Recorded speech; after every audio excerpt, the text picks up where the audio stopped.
From a 9-year dev cycle, delay after delay, bad previews, a review code scandal, and then launch day server issues, Suicide Squad Kill the Justice League was doomed to fail. And it felt like everybody, from your average gamer all the way up to the gaming press, wanted it to. But like everything on this channel, I went in with an open mind, and this game is far from a failure. I think Rocksteady showed their quality. The game is gorgeous, the cutscenes are genuinely funny, and the facial animations are some of the best around. And to top it all off, the game is fun. Really fun. They made a kinetic loop that never lets up and rewards you for being on the front foot and keeping momentum, almost like Doom Eternal. And all in all, I think you can tell that Rocksteady poured their heart and souls into this game. Yes, it might have taken a while to come out, and yes, not everybody wants a live service game. But at the very end of the day, it's a very high quality game. Now, of course, once the term live service gets thrown around, everybody, takes out their pitchforks and torches and they're like, oh, I don't want a live service game. And it feels like, and I'm going to be honest here, it feels like most people are just looking for something to complain about, because it's like once the term live service is attached to a game, that's it. The game does not deserve a fair shake. Nobody's interested in it and everybody hates it. And I think Suicide Squad is another victim of that.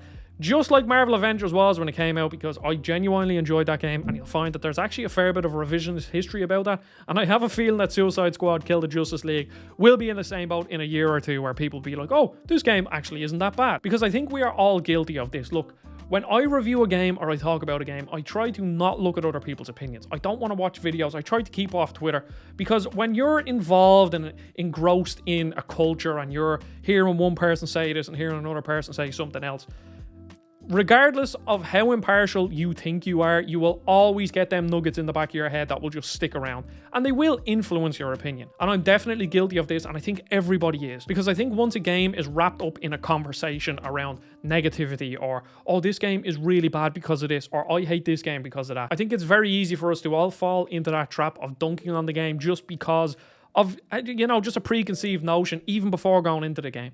And I do think that Suicide Squad is a victim of this.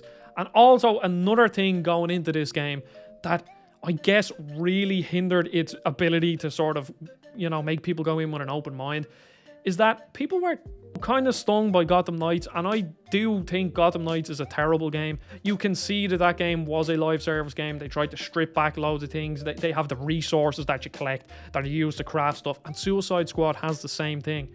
But behind Gotham Knights was a game that just isn't fun. And I know they're different studios, obviously WB Montreal and Rocksteady. They're just different quality studios, and that's fine. But when you play an hour of Suicide Squad and an hour of Gotham Knights, you can see that they genuinely made a fun loop. This game has a flow state. And I'm going to take it back to the Arkham games, because one of the great things about the Arkham games is that flow state that Rocksteady created. When you're in that combat, the typical thing to make you feel like Batman. But when you are in a fight and there are 20 thugs around you and you're jumping from one to another, picking one up, throwing them, doing a finishing move, slinging over to another guy, pull them in with your back claw, there is a flow state, and that's why them games feel so good. And I think going into this, Rocksteady still had that mantra behind them where we need to make a flow state. And I think they succeeded in that, because regardless of what character you play, and I'm still flip-flapping between characters because you can change on the fly, regardless of what character you play, every single one of them feels good to control. They very clearly went in with, we need to make these characters fun to move around in, and all of them control differently when you're traversing the world, whether it be Boomerang's boomerang that he zips to, or my favorite, Shark, who just launches up into the air and then he can launch horizontally, and he is so good. Harley Quinn stuff, kind of difficult to get used to, but she also has that flow state. And then when you get into the combat, that's when the term flow state, which I've said a lot, really comes to fruition. Like, you are jumping off a building, you're slamming down, you're shooting somebody's legs to put them in the shield harvest state, you're knocking them up into the air with your melee weapon, you're juggling them, and then you're jumping up in the air again, you're throwing a grenade down, you're zipping over to the other rooftop. And this game reminds me of a Doom Eternal or a Ratchet and Clank, where when you get the grips of the controls, which I don't think are overly complicated, but when you get in the grips of the controls and you get into that flow state, the word of choice, it just feels so good to play. And one thing that I think is unfairly being leveled at this game is that the mission structure is pretty boring. And this is a looter shooter, action RPG, whatever you want to call it, okay? And I believe that every single looter shooter and MMOs, for the sake of this argument, have boring mission design. I have never I rarely play a fun mission in an action RPG. If you look at Diablo 4, if you look at Torchlight, if you look at Borderlands, if you look at Destiny, the majority of the missions are go to this area, maybe capture this point while you kill a load of enemies, and then go home. And I think the thing that makes or breaks them games is that if the loop is fun, and I believe that the loop in this game is genuinely fantastic. I think this game feels better than Destiny to play. The shooting isn't as good as Destiny, but I mean everything else around it, the traversal mechanics, etc., make this game feel better than Destiny just in that, 30-second loop of combat. Again, Borderlands, a series I love. I've put hundreds, if not thousands of hours into that series. Borderlands is a very mechanically simple game, but it's still fun. And I think, again, a big thing behind that is loot. Loot is a massive thing in these kinds of games.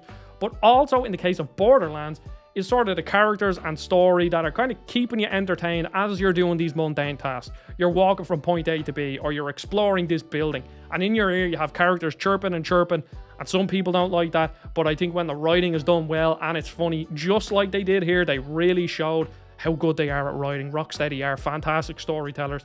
And when you're like King Shark and you're walking around and he has these very dry one-liners, or Boomerang is making some pun, or Harley Quinn is saying something that is just like completely like batshit crazy, completely out of pocket, as the Americans would say. And I think that's the difference. And then finally, another thing that worked against this game is that it had a 9-year development cycle. And I think that makes expectations different. If Rocksteady had made, let's say they made a 4th Arkham game and it released in 2019, and now in 2024, 2025, Suicide Squad is coming out, I think the conversation will be different, because people got their Arkham game and now they're like, oh, they're moving on to something else, and it didn't take 9 years, it only took 4 or 5 years or whatever. And I think that just changes expectations, and I do think that that is just something that's working against this game.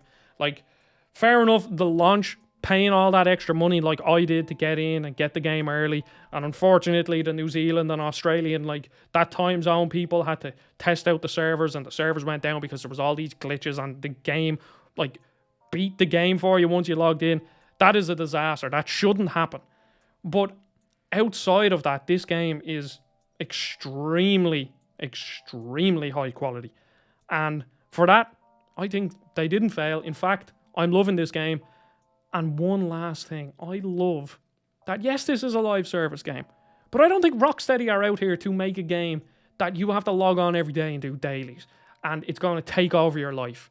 Because they're almost following the Borderlands model, where they have already released their roadmap of content, which is coming out within the year of release, which I think is fantastic. You're not waiting years for it all to end. And the first DLC pack is actually out relatively soon, the Joker DLC pack, which is really cool. So it's almost like once I'm done with this game, the new DLC pack will be out, so I can almost jump straight in, which I just think is brilliant. But they're going for like almost the old Borderlands style, where it's, we will give you a full-fledged game. There you go. And here's a load of free content updates, which I think is amazing. It's definitely moving into a more consumer-friendly model, where they're not asking for a season pass, but even at that, I generally wouldn't have a problem. If the DLCs are high quality, just like with the Borderlands games, I'd have no problem paying an extra €50 for a DLC pass where I get 4 cool DLCs and then that's it, the game is done. I'd be totally fine with that.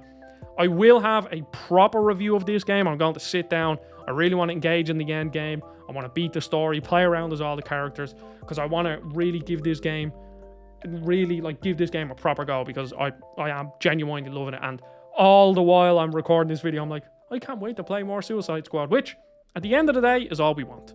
Yes, games can be amazing storytelling experiences, they can be heartfelt, all this stuff. But the majority of the time, after you've done a day's work, and you're just sitting down, and you just want to have some fun, I love action RPGs, and this game is really fun. Reminds me of Sunset Overdrive, a bit of like Ratchet and Clank, a bit of Doom Eternal, all in a third-person looter shooter, which is right up my alley. So take that into consideration. But yes, let me know what you think about Suicide Squad. Review out potentially next week. Goodbye.